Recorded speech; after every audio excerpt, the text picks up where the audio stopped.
너희는 여호와를 만날 만한 때에 찾으라. 가까이 계실 때에 그를 부르라. 하나님은 영이시니 예배하는 자가 영과 진리로 예배할지니라. 오늘 2017년도 마지막 날, 마지막 주일입니다. 이 예배가 참으로 주님께서 기뻐하시는 예배, 오직 주님께 올려드려지는 그런 예배가 되도록 성령께서 충만히 임하셔서 우리의 각 사람 심령 가운데 임하여 주시고, 그래서 감동시켜 주시고, 우리의 죄를 회개하며 주님 앞에 나아가게 하여 주시옵소서. 특별히 한 주간 또한 살면서 온전히 주님의 주님 되심 앞에 껴있지 못하고 끊임없이 내가 주인 되어서 또 이 세상을 주인 삼고 살았던 그런 시간들을 회개함으로 주님의 보혈로 우리의 심령을 깨끗이 씻어주셔서 주님께서 기뻐 받으시는 그런 심령의 제물이 되게 하여 주시옵소서. 다 함께 기도함으로 주님 앞에 나아가겠습니다.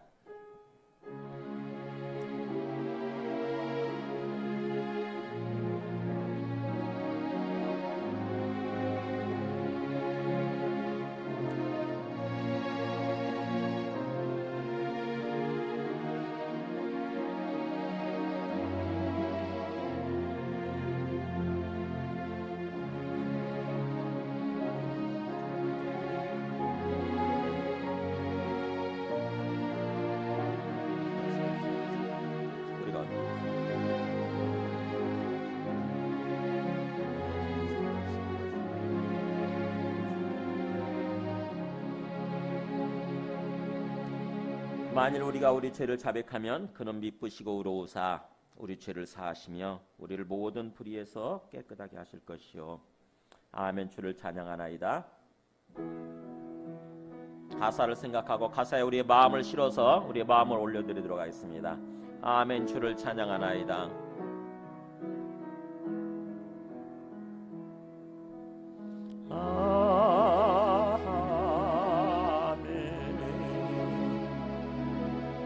주를 찬양하나이다. 아멘. 아멘.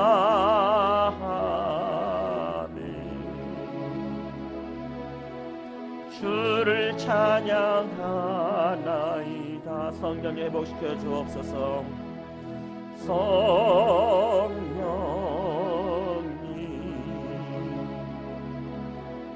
회복시켜 주옵소서.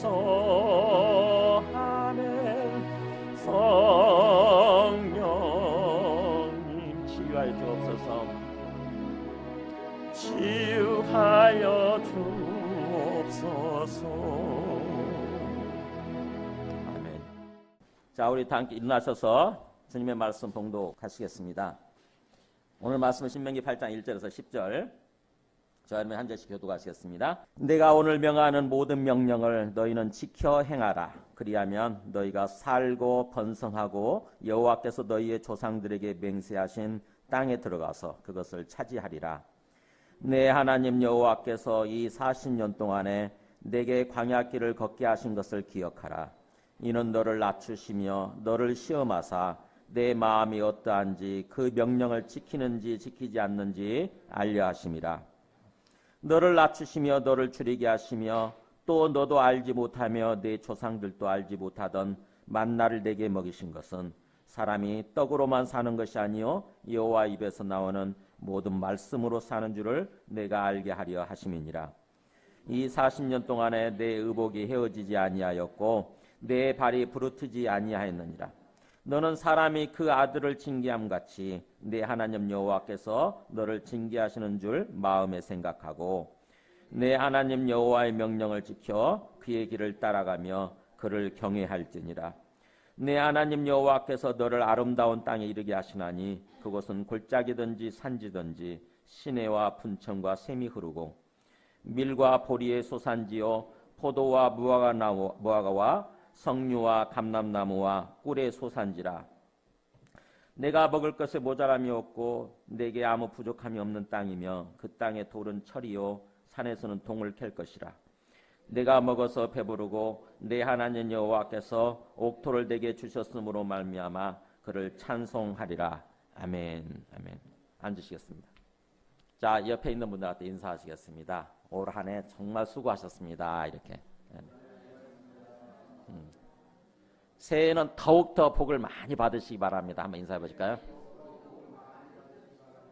네. 그 복은 그냥 우리가 생각하는 그냥 복이 아니라 하나님이 주시는 복. 종합적인 복이죠. 종합적인 복. 하나님 정말. 그래서 사실은 행복이에요. 행복. 우리 마음이 기쁘고 행복한 거.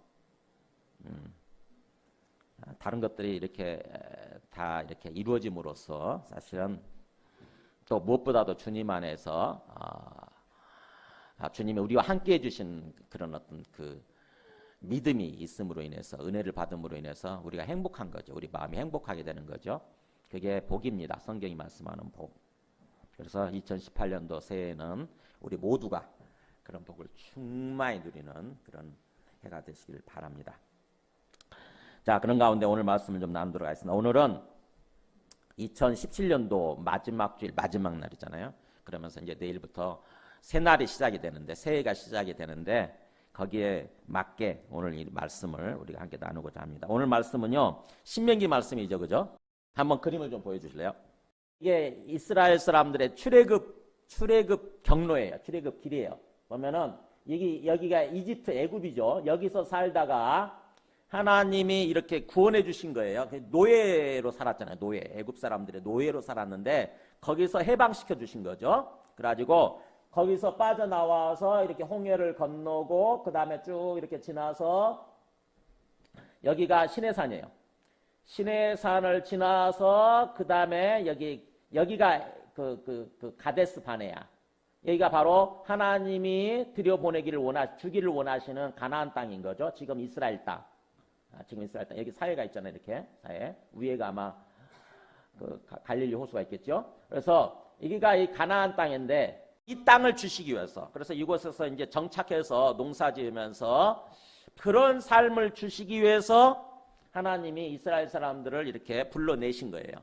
애굽으로부터. 신기하게도 곧바로 이렇게 좀 빠른 길이 있는데 지름길이 있는데 이쪽으로 안 끌고 가시고 이렇게 빙 잡아 돌리십니다. 이렇게. 가나안 땅 앞에 이르렀을 때 1년 반이 걸렸어요. 1년 반. 이때쯤에 하나님이 이제 들어가라 그렇게 했습니다. 이제 들어가라. 근데 이스라엘 사람들이 불안한 거예요. 그래가지고 어떻게 합니까? 각 지파별 한 명씩 12명을 12지파니까 12명을 뽑아가지고 정탐하러 보냅니다. 그래가지고 12명이 가서 며칠 동안 정탐하죠? 여기서 40일 동안을 정탐을 해요. 40일 동안. 40일 동안 정탐을 하고 와서 여기서 보고를 하는데 여기서 보고를 해요. 근데 10대 2로 쫙 갈려요. 10대 2로. 2명은 여호수아와 갈렙이고 나머지 10명은 나머지 사람들이고. 근데 여호수아 갈렙 2명은 뭐라고 보고하냐면 정말 거기 가보니까 그곳은 젖과 꿀이 흐르는 땅이 맞습니다. 정말 하나님이 주신 최고의 기름진 땅입니다.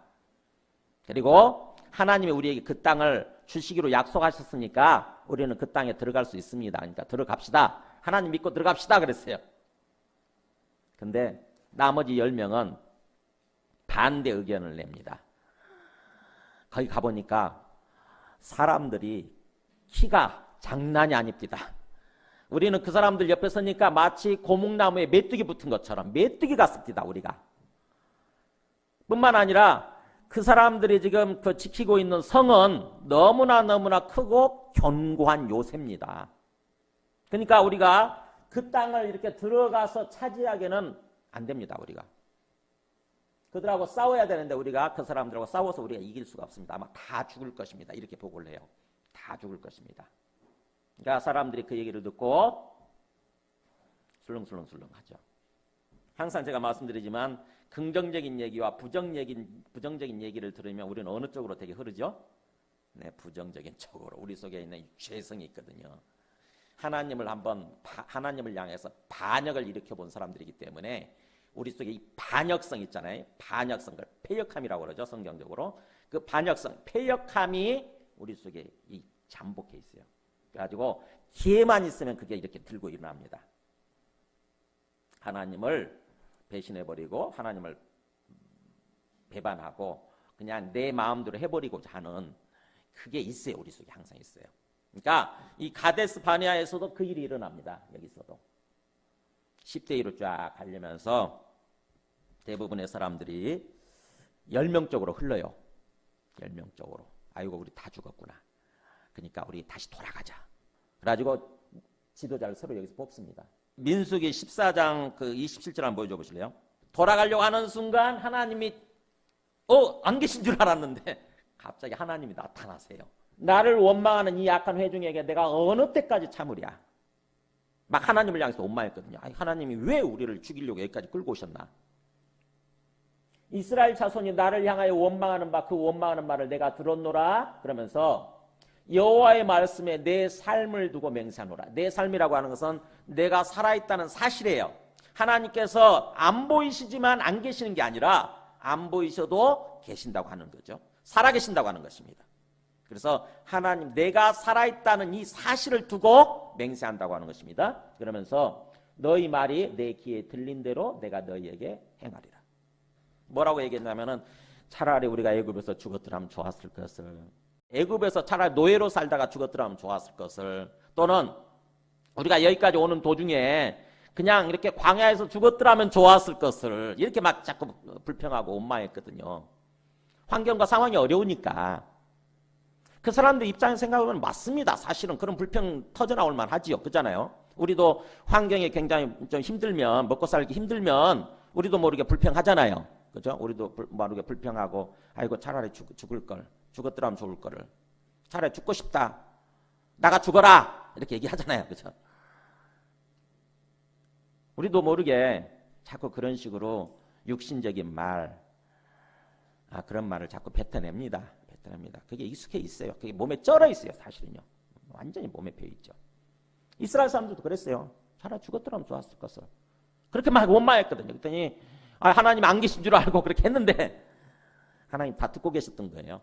다 듣고 계셨던. 그래가지고 결정적인 순간에 나타나서 하신 말씀이 너희 말이 내 귀에 들린 대로 내가 너희에게 해주리라. 그래가지고 40년 채워서 20살 이상 어른들은 거기서 38년 뺑뺑이 돌면서 광야에서 다 죽어요. 다 죽고 어린 사람들 있죠. 그때 당시에 20살이 안 됐던 그 어린 세대들, 그 세대들이 다시 어른이 돼가지고 이제 20년이 지나니까 여기 느보산이에요. 여기 느보산. 여기 사해를 이루고 있는 그 산맥이 있거든요. 그 꼭대기 느보산 거기에 이르릅니다.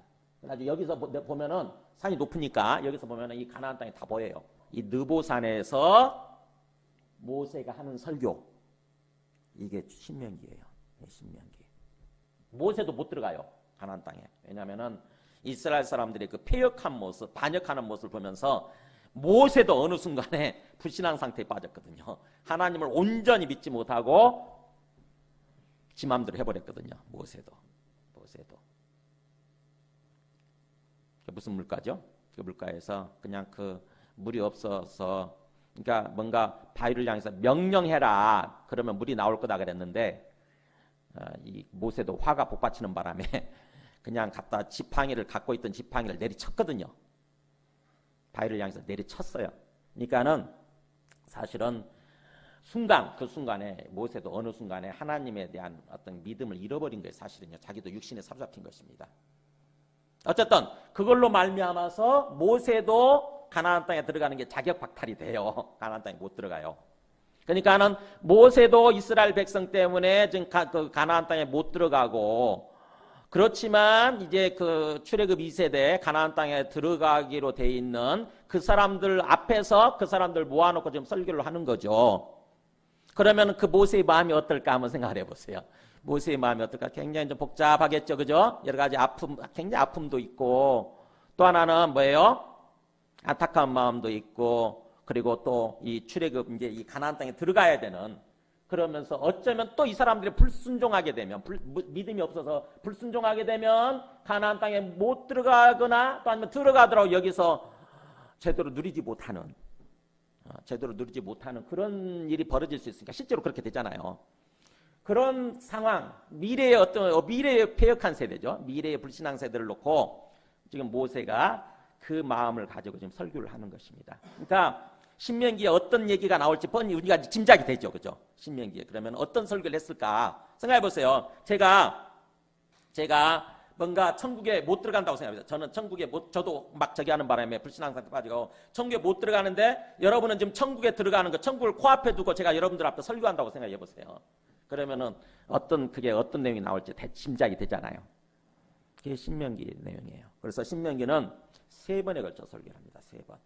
3번에 걸쳐 설교를 하는데 마치 우리가 서론 본론 그렇게 얘기하듯이 3번에 걸쳐 설교가 이루어지는데 첫 번째 설교가 처음부터 해가지고 4장 43절까지예요. 한번 보세요. 4장 43절까지 첫 번째 설교예요. 근데 우리 단락구분은 그 4장 44절부터 5장이라고 되어 있는 게 아니라 거기서부터 구분이 안 돼 있죠. 그러니까는 이게 단락구분이 조금 아쉬운 부분이 있어요. 이게 원래 4장 44절부터 5장으로 단락구분을 했으면 장구분을 했으면 좋았을 텐데 이게 중세시대 때 장절 구분이 이루어진 겁니다. 원래 성경은 장과 절이 없어요.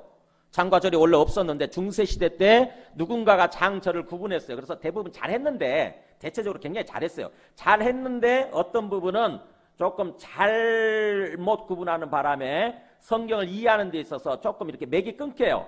맥이 끊기고 우리가 잘못 좀 이해할 수 있습니다. 근데 이 부분도 그래서 4장 44절부터 원래 장구분을 했었어야 돼요. 왜냐하면 여기서부터가 두 번째 설교예요. 4장 44절부터가 두 번째 설교. 어디까지 이어지냐면 무려 26장까지. 네. 26장까지 한번 가서 보세요. 26장까지. 그리고 나서 27장부터 나머지 34장까지 세 번째 설교가 이루어지는 것입니다. 자, 그러면은 어떻게 설교가 진행이 되겠어요? 첫 번째 설교는 어떻게 해서 우리가 이 느보산까지 이르게 되었는지 그동안의 경과 과정을 얘기하겠죠. 그죠? 그동안의 경과 과정을 얘기하는 거였죠. 어떤 일이 있었고 어떻게 된 건지. 그래서 어떻게 우리가 여기까지 오는데 40년이나 걸렸는지. 그 다음에 두 번째 설교는 뭐겠어요? 굉장히 4장 44절부터 26장까지니까 길잖아요. 길다고 하는 얘기는 그게 본론이라는 얘기잖아요. 본론. 어떤 내용이겠어요? 네, 하나님이 주신 율법, 하나님이 주신 말씀을 자세히 풀어서 설명을 합니다. 자세히 풀어서 설명하면서 지키라는 거예요. 그거를. 정말 믿음을 가지고 잘 지켜야 된다. 하나님 말씀에 순종하는 삶을 살아야 된다. 너희 조상들은, 너희 1세대들은 그러지 못해서 가나안 땅에 못 들어간 거다.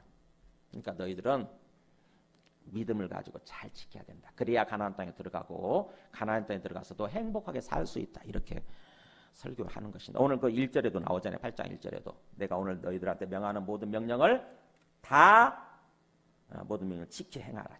그리할 때에 너희가 그 속에 들어가서 살고 살 뿐만 아니라 번성하게 될 거고 뿐만 아니라 하나님께서 너희에게 주신 땅을 누리게 될 거다. 그걸 차지하게 될 거다. 이렇게 얘기하는 거죠. 이게 두 번째 설교의 주된 내용인 거예요. 그 맥락 가운데 오늘 우리 본문이 있는 것입니다. 그 맥락 가운데. 그리고 그러면 마지막 세 번째 설교는 뭐겠어요? 네. 그 말씀대로 살면 우리가 어떤 행복한 삶을 살고 뭐 안 지켰을 때 그들이 말씀을 지키지 않았을 때는 또 우리가 저주라는 표현을 쓰는데 여기서는 마치 우리가 저주받은 존재처럼 우리 삶이 망하는 그런 삶을 살게 될 거라고 하는 얘기, 결론 삼아서 얘기를 하는 거죠. 이렇게 신명기가 진행이 됩니다. 그러니까 신명기가 좀 긴 것 같지만 굉장히 의미가 있어요.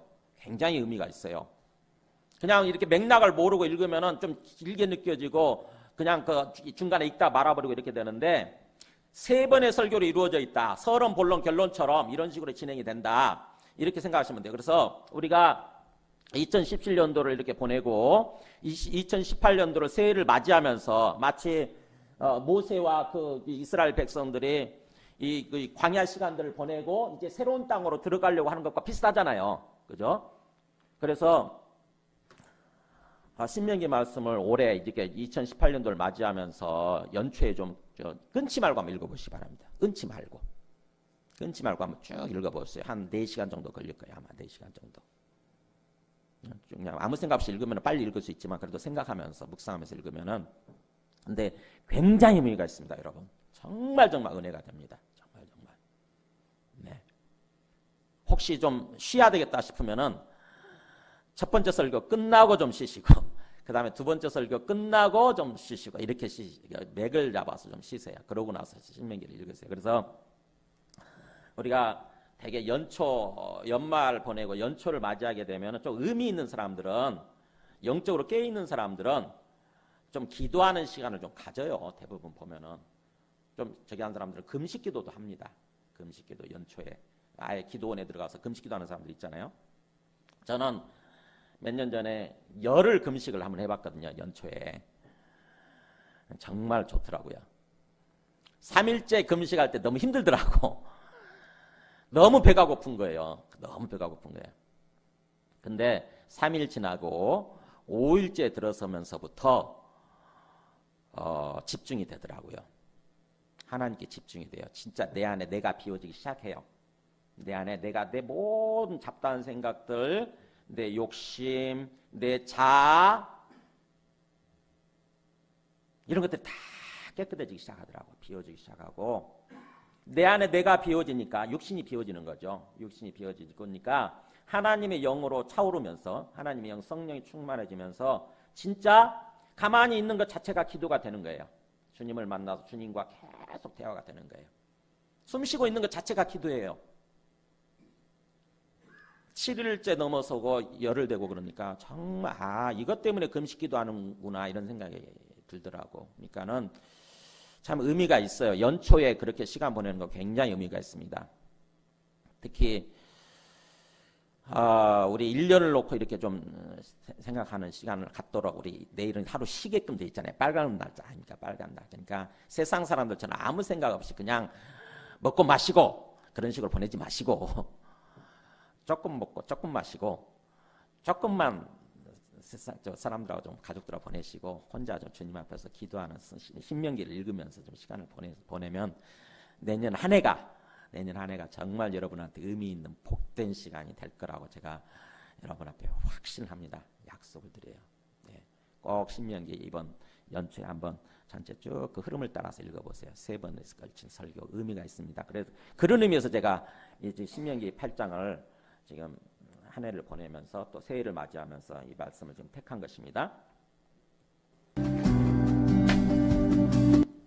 인생에서 성공하고 싶고 또 부자로 살고 싶은 것은 어린 시절 어려웠던 저희 가정 형편에 영향을 많이 받은 것이었습니다.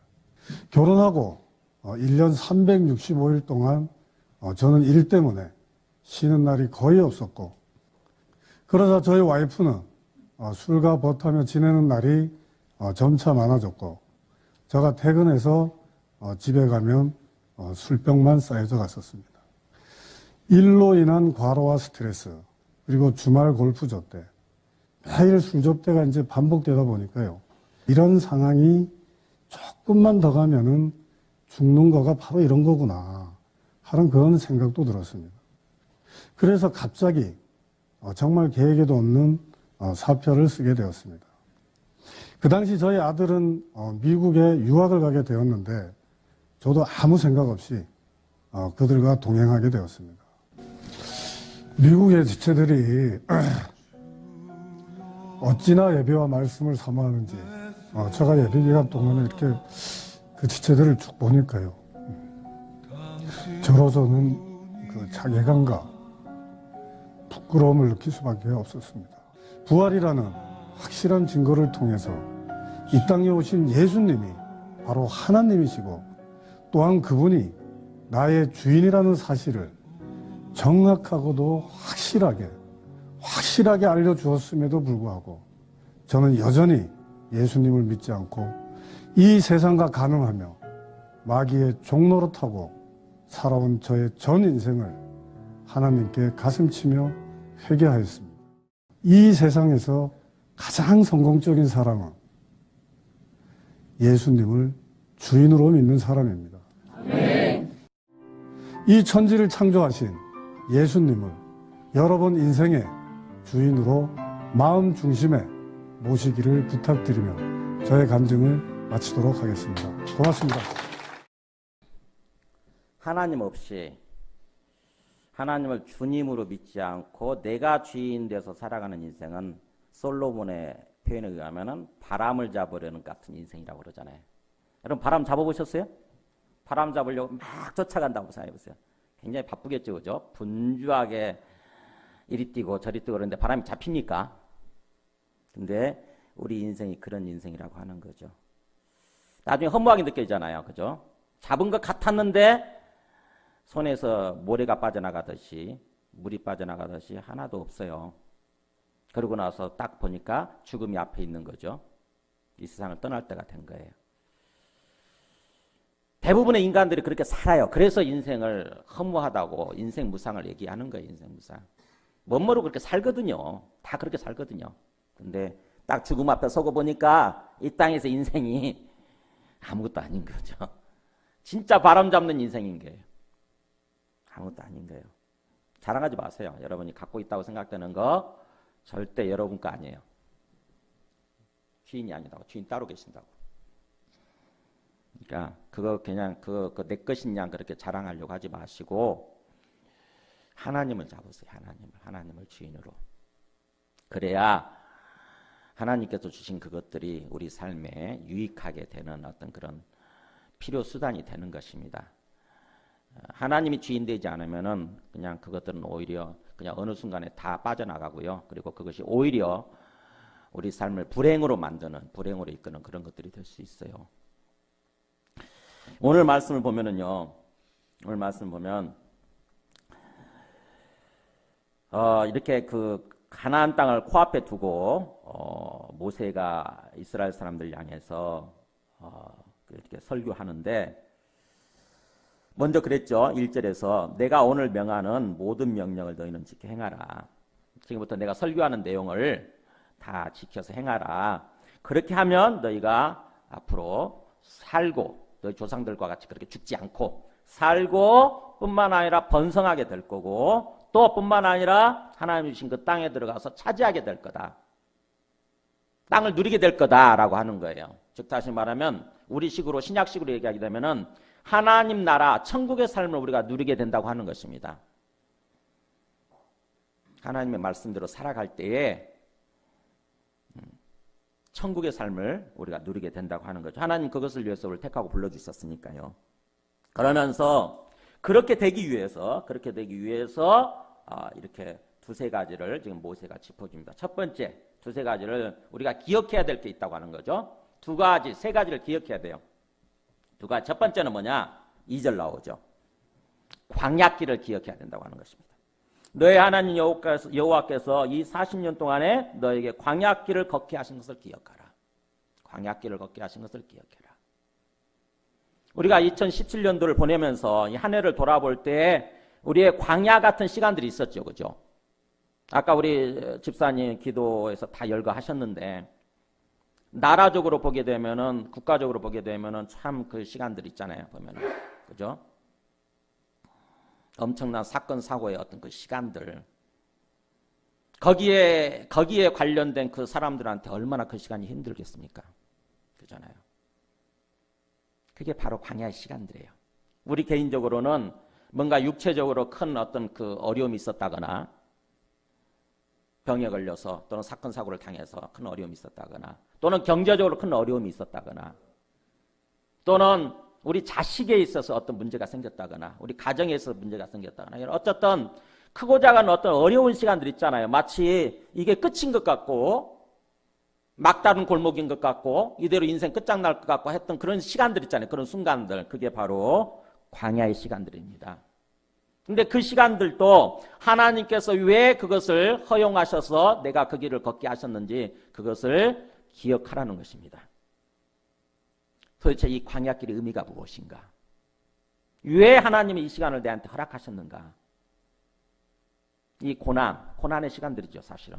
그 시간들을 깊이 생각하고 돌아보면서 깨닫는 것입니다. 뭘까 이게? 그 목적이 뭐냐? 그 의미가 거기 나오죠. 이는 너를 낮추시며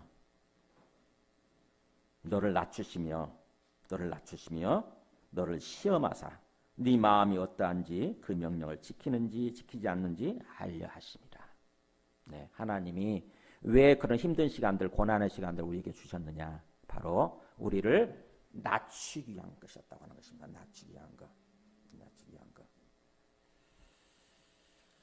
네, 그 낮춘다는 말의 반대는 뭐냐면 높아져 있다는 뜻이죠. 그죠? 우리 마음이 높아져 있었어요. 어느 순간에 우리 인간들은요. 조금 뭔가 잘 된다 싶고 조금 뭔가 내가 가진 거 좀 가진다 싶으면은 우리 마음이 높아지기 시작합니다. 우리 마음이 부유해지고요. 우리 영혼의 기름기가 흐르기 시작하고 우리 마음이 높아져요. 자꾸 높아져요. 어디까지 높아지냐면 내 스스로 하나님 되는 데까지 높아집니다. 내 인생 내가 주인 되는 위치까지 높아져요. 내가 하나님 되는 위치까지 높아져요.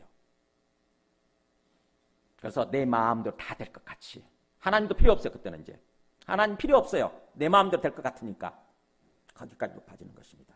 이스라엘 사람들이 그런 거예요. 이스라엘 사람들이 어느 순간에 환경과 상황에 따라서 뭐예요? 하나님을 잊어버린 거죠. 하나님을 놓쳐버린 거예요. 그래가지고는 지 마음대로 아니 하나님 여기까지 끌고 왔는데 그잖아요. 출애굽시켜가지고 가나안 땅까지 끌고 왔는데 자기 마음에 안 든다고 어떻게 합니까? 우리 돌아가자 한 거 아닙니까? 그죠? 우리 돌아가자. 뭐예요? 지가 하나님 된 거예요. 지가 주인 된 것입니다. 그래서 하나님께서 그때부터 뒤로 돌아가 해가지고 38년을 뺑뺑이 돌린 거예요. 그 시간들을 통해서 이 사람들이 깨닫고 마음이 낮아지기를 원하신 것입니다. 아, 이게 내 마음대로 되는 게 아니네. 이거 내 건 줄 알았더니 이게 내 게 아니네. 내 인생 내 건 줄 알았더니 내 마음대로 될 줄 알았더니 이게 아니구나. 이걸 깨닫게 되는 거예요. 나의 한계를 알게 되는 거죠. 나의 한계, 내 가진 것의 한계. 마음이 낮아지는 것입니다. 마음이 가난해지고 비워지고 낮아지는 거예요. 그때 비로소 하나님을 바라보고 하나님을 찾게 되지요. 하나님, 저는 아무것도 아닙니다. 하나님 없이는 제 인생이 아무것도 아닙니다. 하나님 내 인생을 주관하여 주시옵소서. 내 인생을 인도하여 주시옵소서. 이렇게 하게 되는 거죠. 그렇게 해서 결국 우리 마음이 가난해지게 되면 어떻게 됩니까? 우리 마음이 비로소 환경과 상황에 상관이 없이 환경과 상황이 좀 어려워져도 뭐예요? 주님의 말씀대로 살고자 하는 주님을 믿고 살고자 하는 그 마음이 생기는 거예요. 바로 그것을 위해서 이 광야의 시간을 허락하셨다고 하는 것입니다. 40년 동안 하나님께서 너에게 광야길을 걷게 하신 것을 기억하라. 이는 너를 낮추시며 너를 시험하사 네 마음이 어떤지 그 명령을 지키는지 지키지 않는지, 즉 어떤 상황 속에서도 말씀을 지킬 수 있도록 하나님 말씀대로 살 수 있도록 하기 위함이다라고 하는 것입니다. 이게 우리에게 주어진 광야의 의미예요. 광야의 의미. 우리에게 크고 2017년도 보내면서 개인적으로 크고자 하는 어려움들이 계속 있었죠. 그죠? 하나님이 허락하셨기 때문에 우리한테 주어진 것입니다. 일어난 거예요. 그런데 하나님이 조절하신 거죠. 사실은. 우리가 그 시간들을 통과하면서도 우리 죽을 것 같았는데 끝장날 것 같았는데 죽지 않고 끝장나지 않고 오늘 이 자리까지 서게 된 거는 하나님이 조절하신 것입니다. 하나님이 우리를 그래도 은혜 주시고 인도해 주신 거예요. 중요한 것은 우리가 그 시간의 의미를 깨달아야 된다고 하는 거죠. 나를 비우는 거예요. 나를 낮추는 거예요. 하나님이 안 계신 게 아니라 안 보이실 분이지 분명히 우리 앞에 살아계시고 나의 주인이라고 하는 사실을 확실하게 믿고 절대로 내가 주인 되지 않으려고 하는 것입니다. 내 마음대로 하지 않으려고 하는 거예요. 만약 깨닫지 못하면 어떻게 됩니까? 네, 그러면 광야의 시간은 길어질 수밖에 없어요. 우리에게 또 다른 광야가 찾아옵니다. 더 큰 광야의 시간이 주어질 수도 있어요. 왜냐하면 하나님께서는 궁극적으로 우리에게 원하시는 것은 하나님 자신이 주인 되셔서 우리 삶을 복된 삶으로 은혜가 넘치는 삶으로 인도해 주기를 원하시는 거거든요. 근데 그걸 못 받아들이는 거예요. 우리에게 믿음이 없어가지고 하나님을 제대로 안 믿으니까 그걸 못 받아들이는 거예요. 그러면 어떻게 됩니까? 네, 광야의 강도, 고난의 강도를 좀 높여서라도 우리 마음을 낮추고 우리를 가난케 해서 주님을 받아들이게끔 만들어야 되는 거죠. 주님을 온전히 믿고 의지하게끔 만들어야 되는 거예요. 그게 주님께서 우리를 사랑하시는 사랑이에요. 그래서 예수님께서 그렇게 말씀하셨잖아요. 누가복음 9장 23절에 이렇게 말씀하잖아요. 아무든지 나를 따라오려거든 자기를 부인하고 날마다 자기 십자가를 지고 나를 따를 것이니라. 우리가 예수님 믿는다고 하는 것은 어떤 거냐 이거예요. 그냥 맹목적으로 교회만 왔다 갔다 하면 그게 믿는 게 아니에요. 예수님 뭐라고 하냐면 아무든지 나를 따라오려거든 진정으로 나를 믿고 삶을 산다고 한다면은 그러려면 어떻게 해요? 자기를 부인하고. 네, 자기를 부인한다는 무슨 말이에요? 나를 부인한다 무슨 말이에요? 네, 내 생각대로 하려고 하는 것을 내려놓는 것입니다. 내 주장을 펼치는 걸 내려놓는 거예요. 내 욕심대로 하려고 하는 걸 내려놓는 것입니다. 그 마음이 계속 들거든요. 계속 들어요. 끊임없이. 사탄은 계속해서 그런 것들 가지고 유혹을 하거든요. 우리가. 야, 하나님 필요 없어. 하나님 없어. 네 인생 네 거야. 네 마음대로 해. 네가 주인이야. 네가 하나님이야. 네가 왕이야. 네 마음대로 해. 괜찮아. 이렇게 하거든요. 그 생각이 계속 듭니다. 제 마음속에. 끊임없이 하나님을 향해서 반역의 깃발을 들고자 하는 마음이 계속 생겨요. 그게 패역성, 그게 반역성이에요. 반역성. 우리 해봤거든요. 한번 반역을 해봤잖아요. 하나님을 향해서. 우리는 반란군들입니다. 사실은 반란군들이에요. 반란군에 가담한 사람들이에요. 그래서 우리 속에 반역성이 숨겨져 있어요. 그걸 성경적으로는 패역하다 표현을 하고 있어요. 패역. 같은 말이죠. 반역이나 패역이나. 그게 우리 속에 숨겨져 있어가지고 끊임없이 환경과 상황에 따라서 끊임없이 또다시 하나님을 향해서 반역하고자 하는 마음이 계속 일어나요. 그때 뭐냐? 그거를 거기에 굴복해버리면 결국에는 또 우리가 하나님을 거부한 거니까 하나님 우리 마음을 연단시키기 위해서 깨끗하게 하기 위해서 광야의 시간을 허락할 수밖에 없는 거죠. 그래서 자기를 부인하고 그 다음에 뭐예요? 날마다 자기 십자가를 지고. 십자가 진다고 하는 건 무슨 뜻이에요? 죽는 거예요. 죽는 거. 뭐 십자가 목걸이를 목에 매는 게 아니라 죽는 것입니다. 십자가 지는 건 죽는 거예요. 아이고 우리 목숨이 하나뿐인데 우리가 죽으면 어떡하라고요. 네, 우리 속에 있는 옛사람, 육신을 따라서 살아가는 그 옛사람이 죽는 거예요. 우리의 자아가 죽는 것입니다. 우리 자아가 죽어야 돼요. 자아가. 그래서 이제부터는 우리 속에 성령의 인도를 따라가는 삶이 돼야 되는 거예요.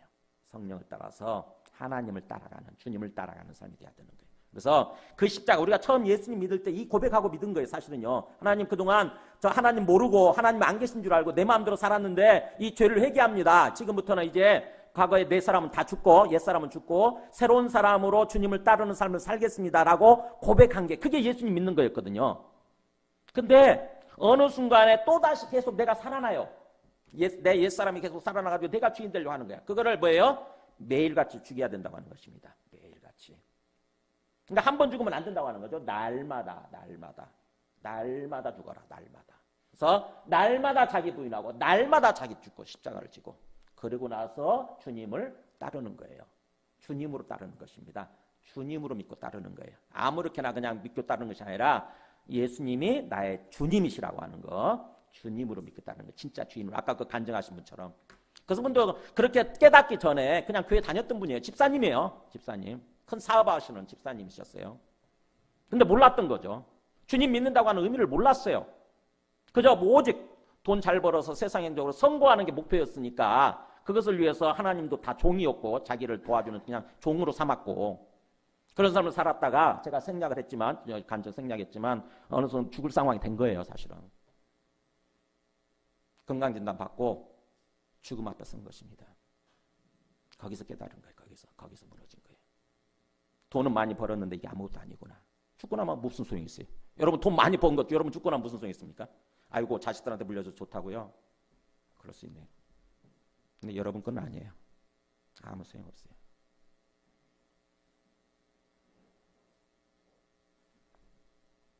그래서 진정으로 주님으로 믿고 따르는 거예요.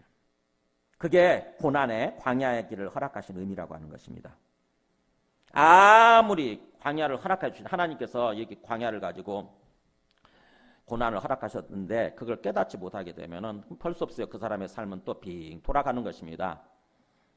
2년 만에 들어갈 수 있던 그 가나안 땅, 약속의 땅을 빙 돌아서 38년 더 걸려서 가는 거예요.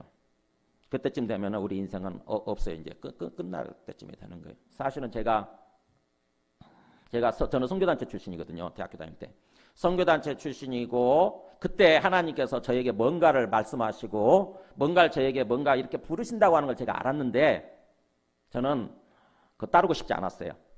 세상에서 제가 욕심나는 게 너무 많고 세상에서 이루고 싶은 일이 너무 많았기 때문에 무시했어요. 하나님 그냥 가만히 계세요라고 하나님 딱 눈 가려버리고 무시하고 제 마음대로 살았어요.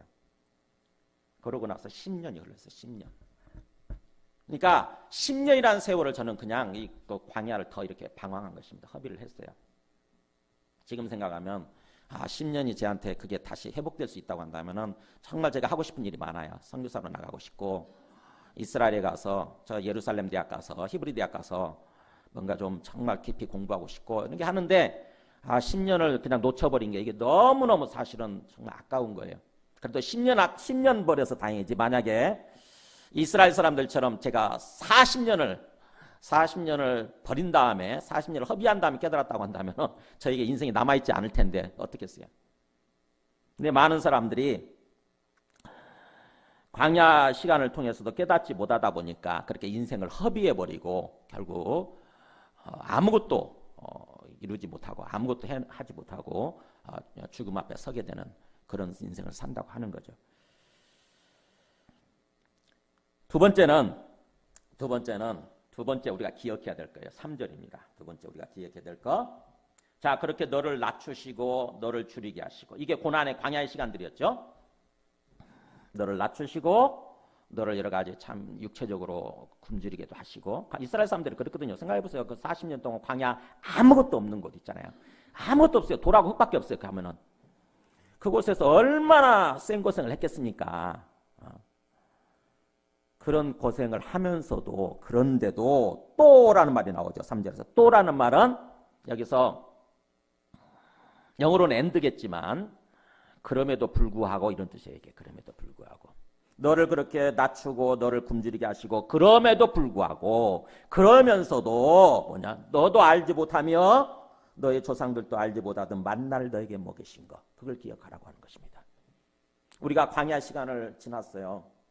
정말 죽을 것 같았던 그 시간들을 지났는데 이상하게도 안 죽고 지금 살아있고 그 다음에 거기서 우리가 먹을 거 없어서 굶어 죽을 것 같았는데 살아있고 뭔가 채워졌고 기본적인 필요가 채워졌고 우리가 옷이 없어서 그야말로 헐벗을 것 같았는데 뭐 옷 입고 있잖아요. 우리 옷 신발 살 돈이 없어가지고 저기 할 줄 알았는데 신발 신고 있잖아요.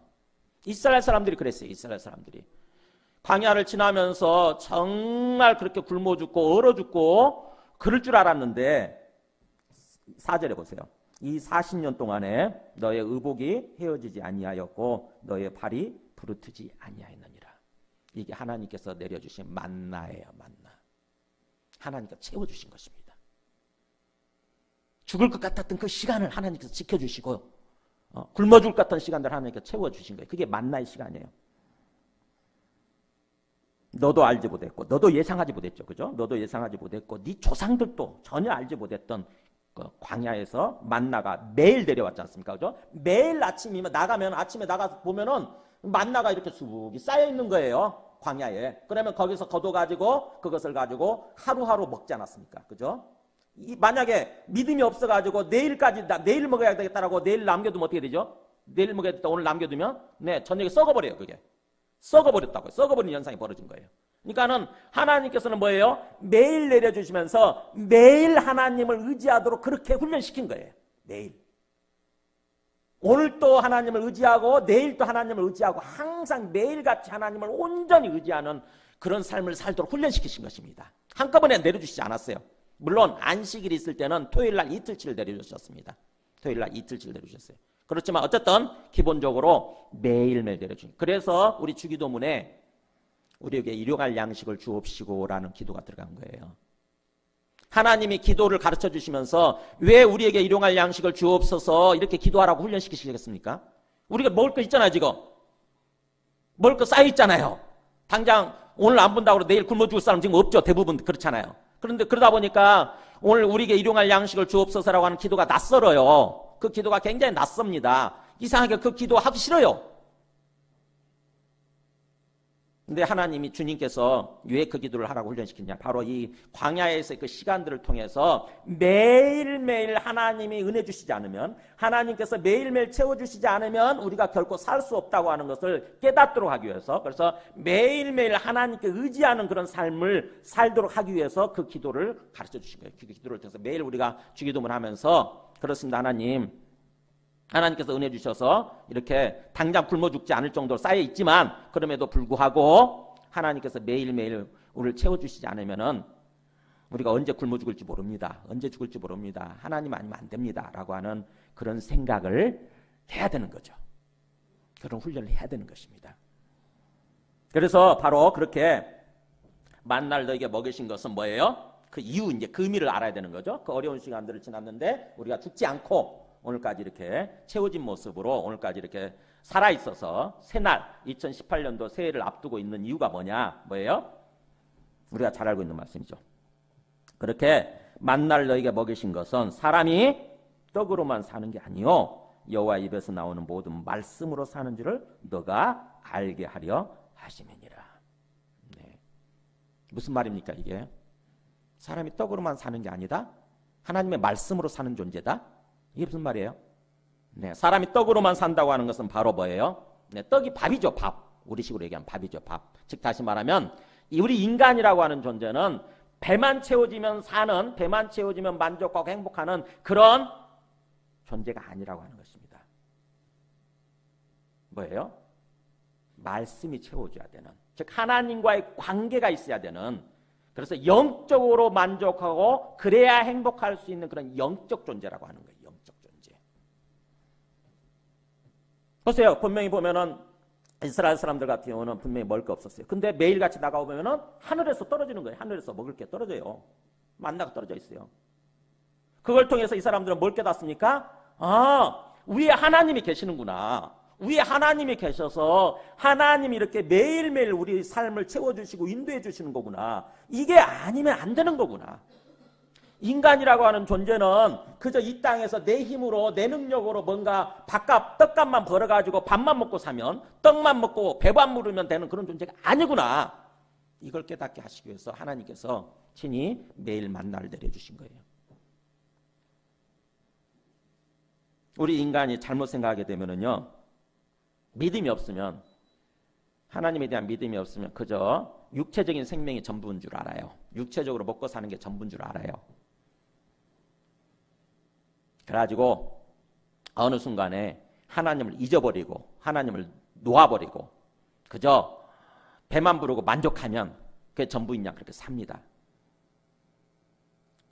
사탄은 끊임없이 그렇게 우리를 유혹을 해요.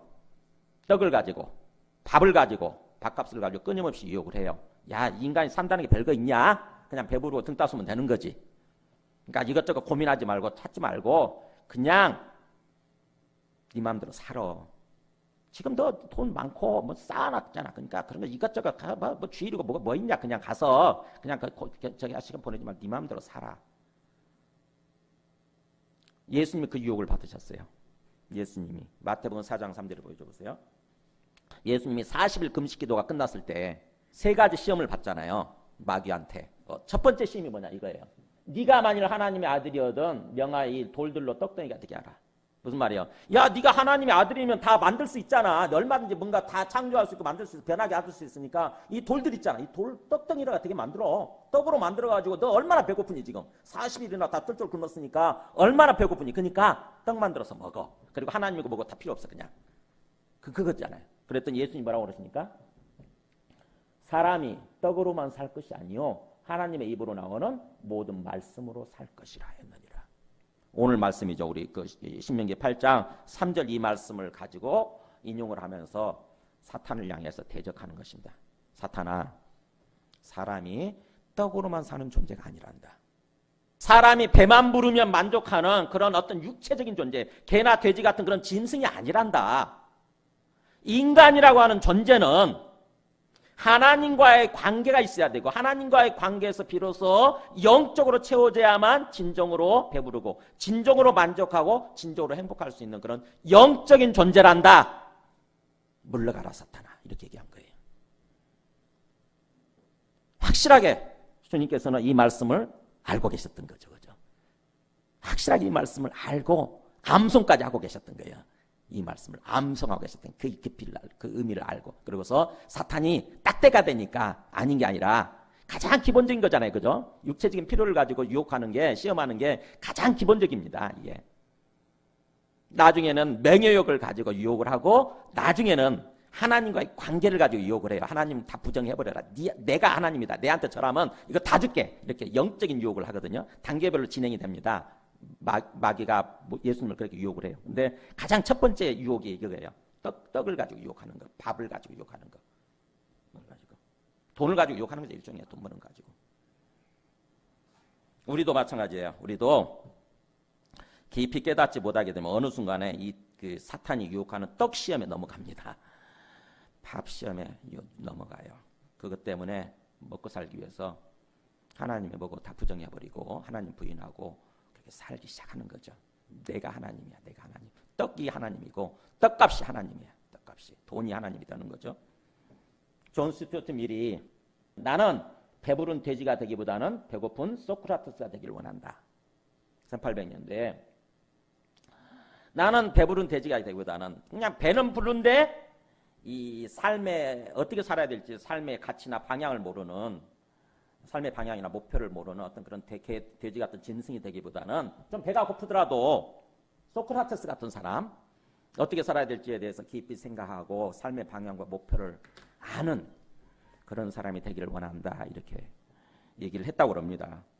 유명한 말이잖아요. 우리 저는 못 모르고 외웠어요. 못 모르고 이거 중고등학교 지나면서 못 모르고 이 말이 그렇게 좋더라고 이상하게 못 모르고 외우는데 보니까는 이는 그 깊은 의미가 있었어요. 깊은 의미가. 여러분 이렇게 하나님께서 지금 그 이스라엘에서는 가나안 땅을 코앞에 두고 지금 두 가지를 확실하게 얘기하는 거예요. 광야길을 기억해라. 그 다음에 그 중에서도 그래도 만나를 너에게 먹여주신 거 그것을 또 기억을 해라. 그러면서 마지막 5절 보세요. 5절.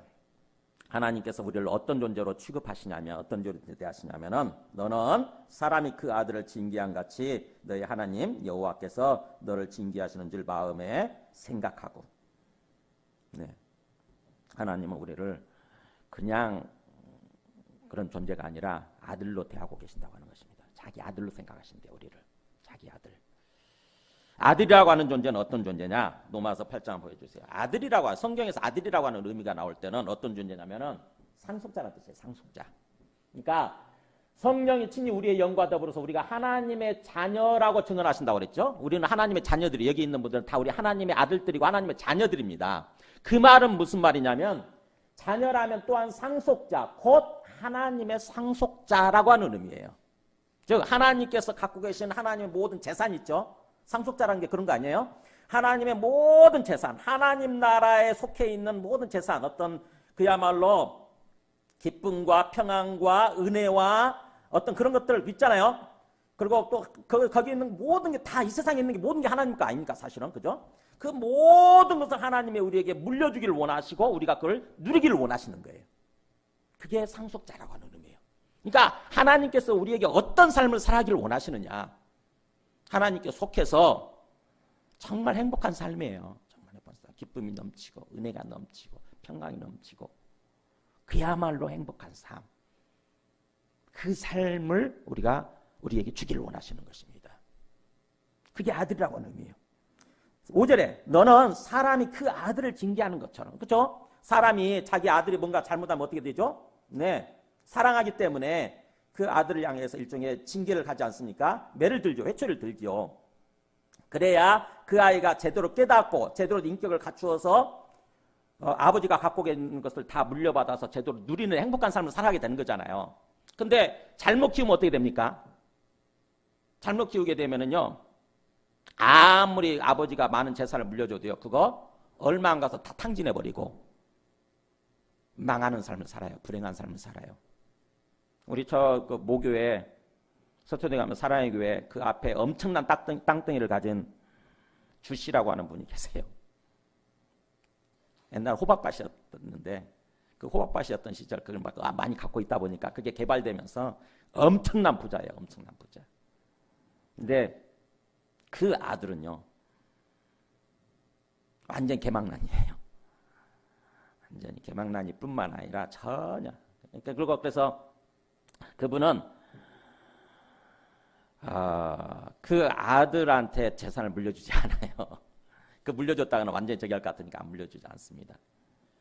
근데 그분도 참 우리 그 사랑의 교회에서 건물을 지키기 위해서 그 땅을 팔으라고 그러는데 몇 배로 불려서 이렇게 부르는 바람에 결국 못 사고 거기다 건물을 짓지 못했죠.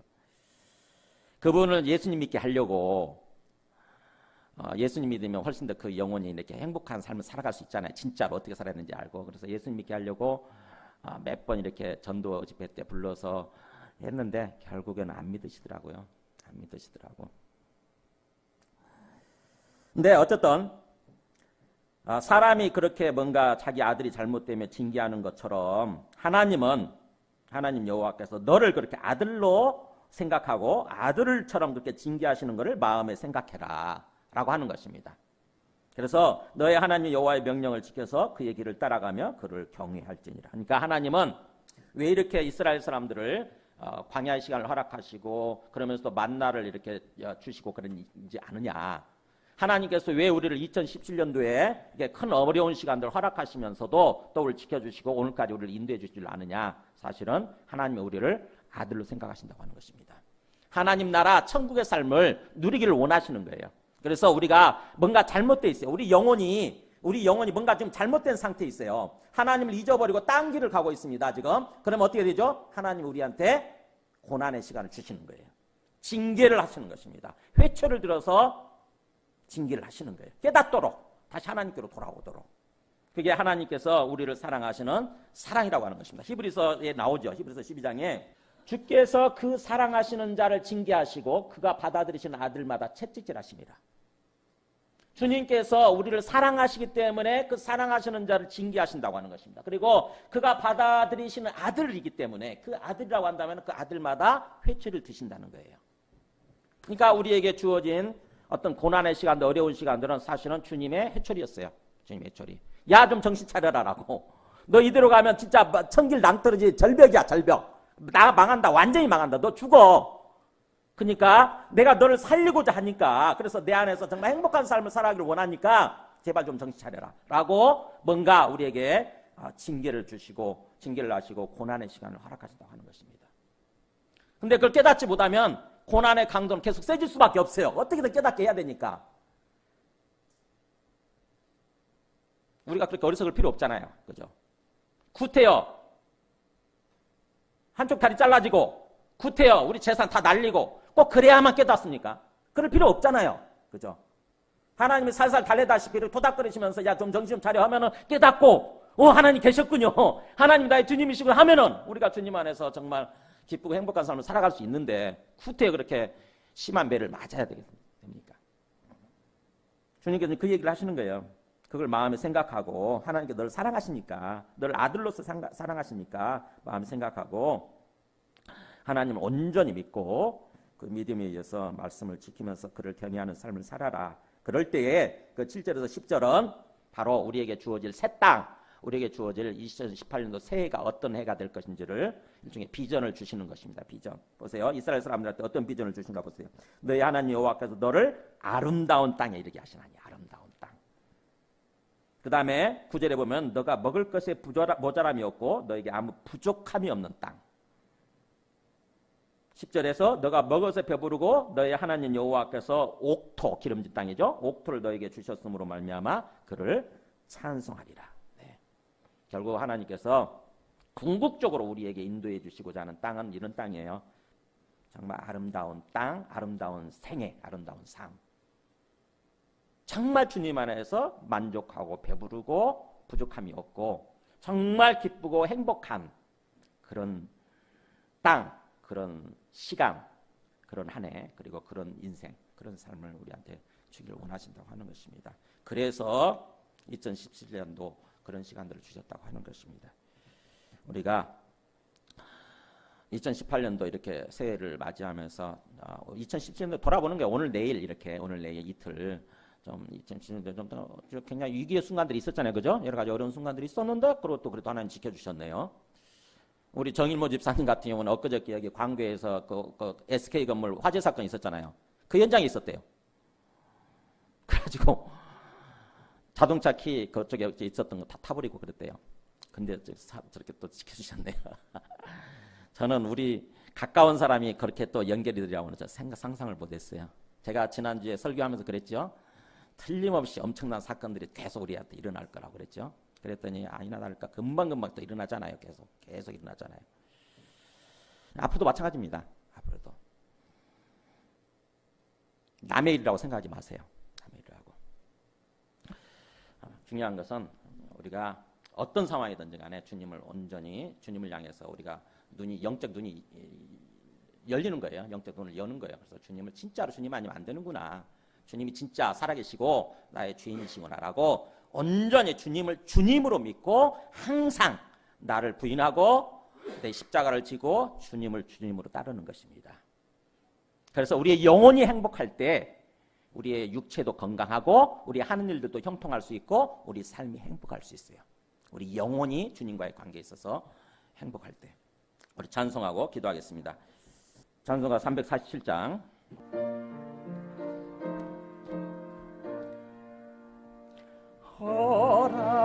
허락하신 새 땅에 걸어가려면 마음의 준비 다하여 힘써 일하세. 여호수아 본받아 앞으로 가세. 우리 거할 처소는 주님 품일세. 아멘. 갈렙과 여호수아처럼 우리가 그분들을 본받고 정말 주님을 믿고 앞을 향해서 나아가는 것입니다. 그래서 우리가 거할 처소는, 우리 마음의 처소는 주님 품이에요. 온전히 주님 품. 오늘 말씀을 들은 것을 놓고 기도하기를 원합니다. 주님께서 2017년도를 보내면서 여러 가지 크고 작은 어려운 순간들이 있었지만 그러나 또 그 시간들을 통해서 주님께서 우리를 깨닫게 하시고 또 그 가운데서도 만나를 내려주셔서 우리를 지켜주시고 우리를 인도해 주신 것 감사합니다. 이제 2018년도 새해를 맞이하면서 더욱더 우리가 주님을 온전히 주님으로 믿고 따르면서 주님과 함께 행복한 해, 행복한 새해가 되기를 원합니다. 함께 기도하시겠습니다. 하나님 아버지 감사합니다. 우리 모든 사람들이 하나님 아버지 우리에게 허락하신 광야와 만나 속에 담겨있는 그 주님의 마음, 주님의 깊은 뜻을 깨닫게 하여 주시옵소서. 보이는 것에 만족하지 아니하고 보이는 것 때문에 우리가 주인 되지 아니하고 철저하게 진정으로 우리 앞에 살아계시고 우리의 주님이 되시는 주님을 믿고 어떤 상황 어떤 환경 속에서도 철저하게 주님을 믿고 따르는 그런 삶이 되게 하여 주시옵소서. 그래서 주님과 함께 기뻐하고 주님과 함께 행복하고 주님과 함께 참으로 복된 형통한 그런 우리의 삶의 새해가 되기를 주님께서 주시옵소서. 2절부터 하시면서 고운하지 않겠습니다. 시험 환난 당해도 낙심 말고서 맘의 걱정 버리고 힘써 일하세. 여호수아 본받아 앞으로 가세. 우리 거할 처소는 주님 품일세. 아멘. 우리 죄를 위해서 죽으시고 또 부활하셔서 이 땅에 오신 하나님의 아들 우리의 주와 그리스도가 되시는 것을 보여주시고 그래서 우리의 삶을 주관하시며 인도해 주시기를 원하시는 예수 그리스도의 은혜와 하나님 아버지의 큰 사랑과 말로 성령님의 내주 감화 감동 충만하시는 종이 오늘 말씀을 통해서 2017년도를 돌아보며 광야의 시간과 만나를 채워주신 그 시간들을 통해서 우리를 향한 하나님의 뜻을 깨닫고 언제 어떤 상황 속에서도 온전히 주님을 주님으로 믿고 주님과 동행하는 삶을 살아가기로 그래서 참으로 주님의 은혜가 충만하고 주님 안에서 행복한 그런 새해가 되기로 다짐하는 모든 신령과 그리고 그 가정과 그 하시는 일들 위해 지금부터 영원토록 함께 하시기를 간절히 축원하옵나이다. 아멘.